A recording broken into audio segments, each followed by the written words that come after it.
انسانی جسم کو ضرورت ہوتی ہے، انسان کی فطرت میں ہے کہ وہ اس کے جسم میں جو کھانا جاتا ہے وہ گندگی بنتا ہے.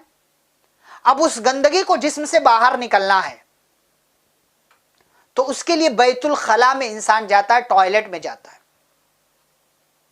تو ٹوائلٹ یہ کوئی اچھی جگہ نہیں ہے، بیت الخلا میں جانا کوئی اچھی مطلب وہاں جانا یہ بہت اچھی بات تو نہیں ہے، لیکن انسانی ضرورت ہے تو جاتے ہیں ہم. تو بیت الخلا میں اب ہمیں جانا ہے، ٹوائلٹ میں جانا ہے، واش روم کا یوز کرنا ہے، تو وہاں جانے کی دعا بھی شریعت نے سکھائی ہے. آپ سوچیں شریعت کتنی مہربان ہے انسانوں پر، اللہ کتنا مہربان ہے اپنے بندوں پر کہ اس نے دعا سکھائی ہے کہ وہاں بھی جاؤ تو دعا مانگ لو. کیا دعا ہے؟ بسم اللہ. صحیح بخاری کی حدیث نمبر 142.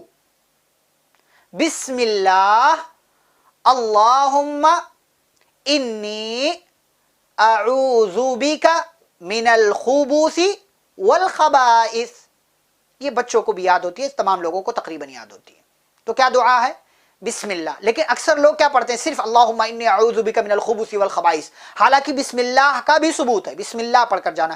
اور یاد رہے کہ ٹوائلٹ میں انٹری کرنے سے پہلے باہر آپ کو پڑھ لینا ہے.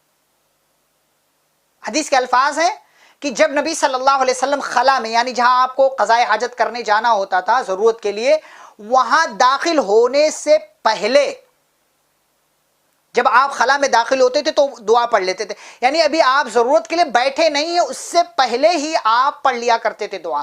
تو آج کل تو ٹوائلٹ ہے، دروازہ لگا ہوتا ہے، ہمیں انٹری کر کے جانا پڑتا ہے، پردے میں ہے. تو اب انٹری کرنے سے پہلے ٹوائلٹ میں واش روم میں آپ باہر ہی وہ دعا پڑھیں گے. آگے جا کر اندر جا کر دروازہ بند کر کے نہیں پڑھیں گے بسم اللہ اللہم انی اعوذ بک من الخبث والخبائث. نہیں، غلط بات. باہر ہی پڑھ لیں، دروازے کے باہر ہے، دروازے کے باہر ہی پڑھ لیں. بسم اللہ اللہم انی اعوذ بک من الخبث، خبثی نہیں، خبثی، والخبائث مطلب اللہ کے نام کے ساتھ، یعنی بسم اللہ اللہ کے نام کے ساتھ، اللہم اے اللہ، انی بے شک میں، اعوذ بک تیری پناہ میں آتا ہوں یا تیری پناہ چاہتا ہوں. کس سے؟ من الخبث خبیث جنوں سے، والخبائث اور خبیث جنیوں سے. یعنی مذکر جو خبیث جنات ہیں اور مؤنث جو خبیث جنات ہیں، اے اللہ میں ان سے تیری پناہ چاہتا ہوں، کیونکہ یہ وہ ان کا مسکن ہے، گندگی ان کا مسکن ہے. خبیث شیطان لوگوں کا مسکن کیا ہے؟ رہنے کی جگہ کیا ہے؟ وہ گندگی کی جگہ. اور آپ ان کے یہاں جا رہے ہیں تو اب آپ وہاں جانے سے پہلے اپنے آپ کو اللہ کی پناہ میں دے دیں.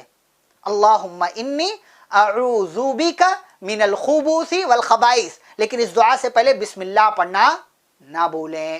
اچھا آپ گئے، آپ نے قضائے حاجت کیا، ضرورت سے فارغ ہو گئے، اب آپ باہر آ رہے ہیں.